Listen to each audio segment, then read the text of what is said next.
I am so bizarre. Kejap. Yeah, sure, Jim.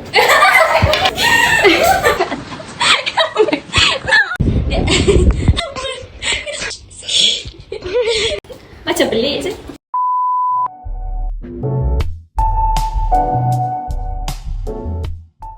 (7:59 a.m.) You know what? Last weekend, I went to the store to get myself a new shoe rack. Luckily, I found one with very cheap price. But then, when I asked the worker, she said the item was out of stock and suggests me to buy another one but with a higher price. She keeps convincing me that the shoe rack has better quality. I was so pissed off. Flashback.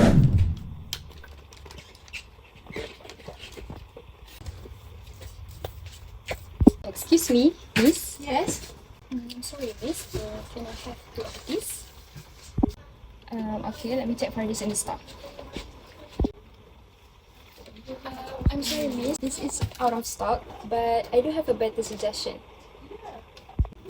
I would recommend you this one, miss. Okay, but the price is 3 times higher than the one that I want. But most of our customers will choose this one instead of that one because this is more stable and sturdy. Okay. I will check it.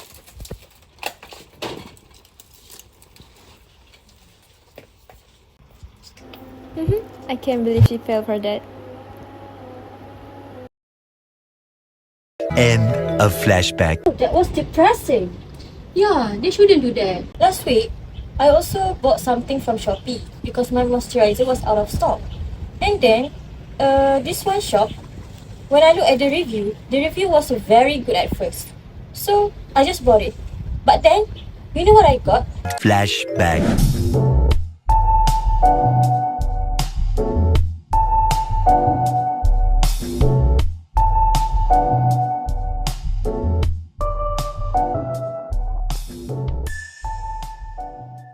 Three days later.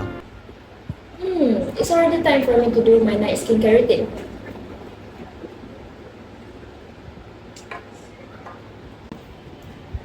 Are you doing your skincare routine? Yes. Can I join you?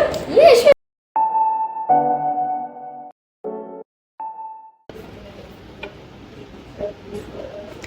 Wait, why is the texture of your moisturizer is very watery, unlike mine? You're right. Mine is very watery. Look at this. Mine is gel based. Are you using the same brand as mine? Yeah, I also use the same brand as yours. Where did you bought it? I bought it from TikTok shop. Yours? Oh, mine is from Shopee. I think I got scammed. The brand is just the same, but the texture is very different. Can you show me the TikTok shop you bought it from? Sure. Oh my god, the product is not exist anymore. You definitely got scammed. Oh my god, what should I do then? End of flashback. The texture of the moisturizer was very watery when it's supposed to be like gel. And then, I compared it with my friend's moisturizer because she also bought the brand X moisturizer. I think the review were all fake actually. I think it was just a setup that they used to lure the customers. You remember we used to learn about the consumer right in our consumer law class? Yes, I remember. I remember that I have one friend that I can seek for good advice regarding this consumer right. Eventually. Hello, I understand both of you are here seeking legal advice regarding separate consumer rights issues. So let's take them one at a time. Who'd like to begin? I will go first.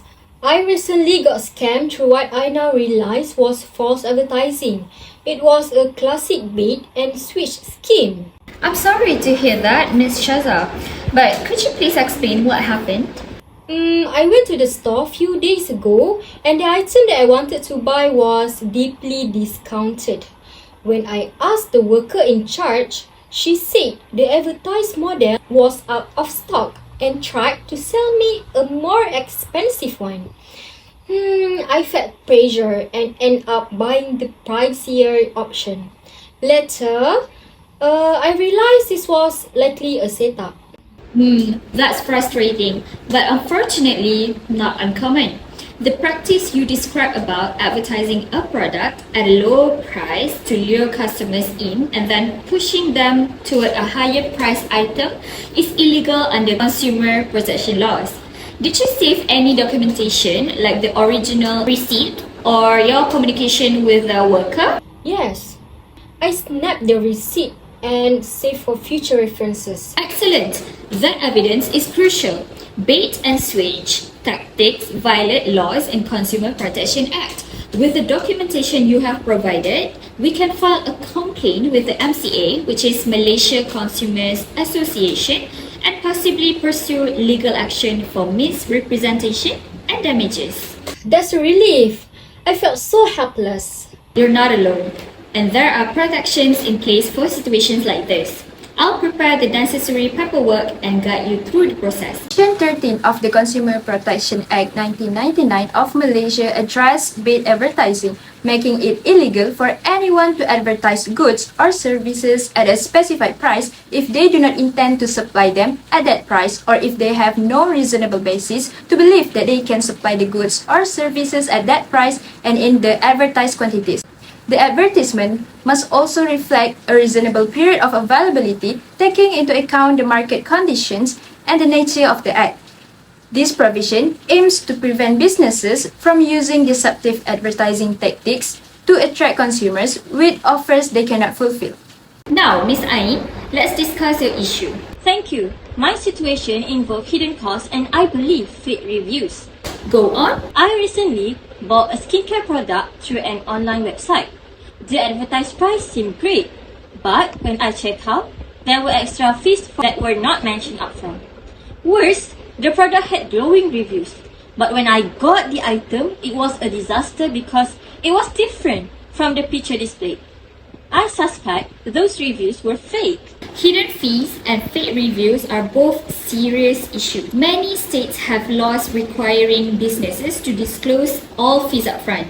Deceptive pricing practices could also violate consumer protection laws. And the fake reviews? Posting fake reviews is illegal under CPA guidelines.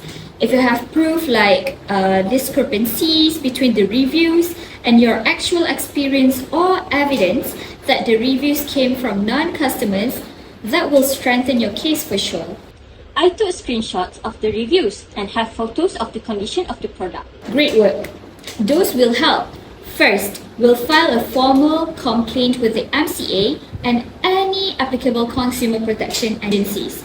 We can also explore refund options through the website. Section 15 of the Sale of Goods Act 1957 of Malaysia addressed sales by description, establishing that when goods are sold based on a description, there is an implied condition that the goods must match that description. In cases where the sale involved both a description and a sample, it is not enough for the goods to simply match the sample. They must also align with the description.